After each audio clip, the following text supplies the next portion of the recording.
आग को लेकर आज सुप्रीम कोर्ट में भी सुनवाई होनी है और पिछले साल 1 नवंबर से आग लगने की अब तक 920 घटनाएं सामने आ चुकी हैं। आग से 1145 हेक्टेयर जंगलों को नुकसान पहुंचा है। तो उत्तराखंड में जंगल में लगी भीषण आग पर आज सुप्रीम कोर्ट में सुनवाई होगी। इस मामले में पक्षकार बनने के लिए आवेदन दायर करने वाले एक वकील ने पीठ को बताया कि उत्तराखंड की कुमाऊं क्षेत्र में लगभग 44% जंगल जल रहे हैं और इनमें से 90% आग इंसानों ने लगाई है। इसी खबर पर तमाम और जानकारी के साथ में संवाददाता अरविंद नौटियाल हमारे साथ जुड़ गए। अरविंद, आज सुप्रीम कोर्ट में उत्तराखंड में जिस तरह से वनाग्नि की घटनाएं देखने को मिल रही, उसको लेकर सुनवाई होनी है।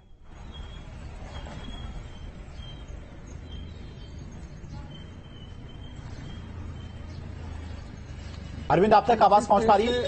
वनाग्नि को लेकर कोर्ट में जी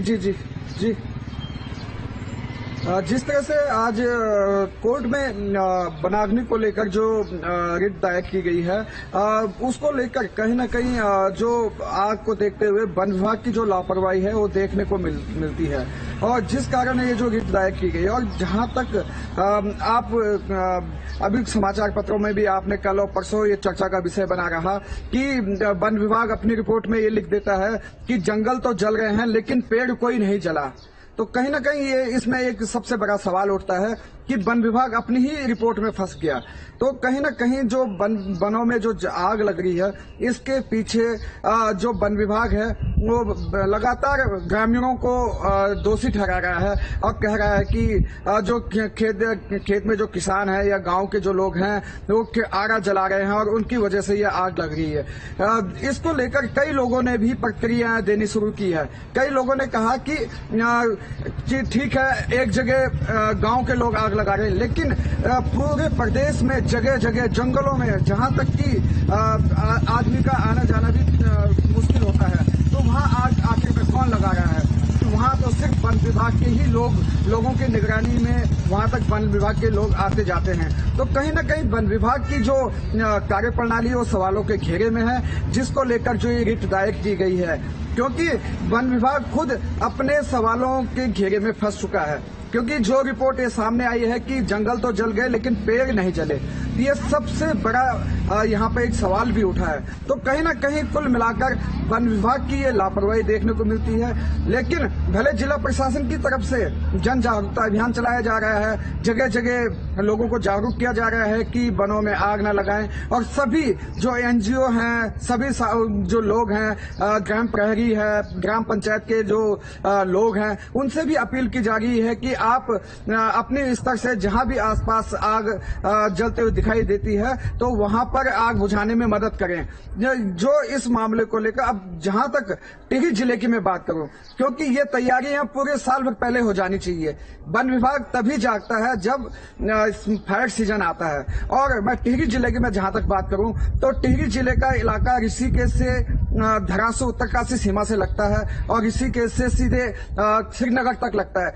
लेकिन यहाँ पर वन विभाग के द्वारा कोई भी जन जागरूकता अभियान कार्यक्रम नहीं किया गया और न ही कोई बैनर लगाए गए हैं कि ताकि लोगों को जागरूक किया जाए, क्योंकि अभी तक कोई फ्लैक्स नहीं लगाए गए, कोई जागरूकता नहीं किया गया, सिर्फ कागजों में ही अभियान चल रहा है। तो कहीं ना कहीं यहाँ पर वन विभाग की भी लापरवाही देखने को मिल गई है। जी ठीक है, बहुत बहुत शुक्रिया आपका अरविंद, तमाम सारी जानकारी के लिए। चलिए आपको देखते जंगलों की कुछ तस्वीरें दिखाते हैं जिसमें वनाग्नि से कहर बरपा रखा है। जंगलों की आग और उसका धुंध प्रदूषण के साथ साथ अमूल्य वन संपदा को खाक कर रहा है। ये 4 तस्वीर आप देखिए किस तरह से उत्तराखंड के इस वक्त जंगल धधक रहे हैं। लोग आग बुझाने के प्रयास में लगे हैं। हेलीकॉप्टर से मदद जारी है। कुछ जगहों पर हेली सेवाओं को भी बंद कर दिया गया है क्योंकि धुंध इतनी ज्यादा है।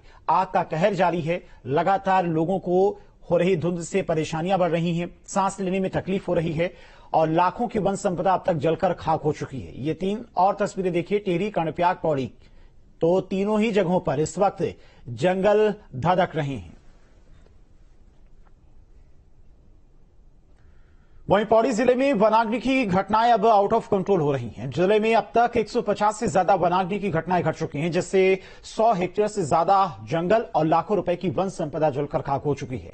ऐसे में आग बुझाने के लिए वायुसेना की मदद ली जा रही है, लेकिन चारों तरफ धुंध होने के कारण वायुसेना का ऑपरेशन अग्निपथ दूसरे दिन शुरू नहीं हो सका। बता दें कि सुबह वायुसेना के हेलीकॉप्टर MI-17 ने उड़ान भरी, लेकिन लो विजिबिलिटी के कारण ऑपरेशन को बंद करना पड़ा।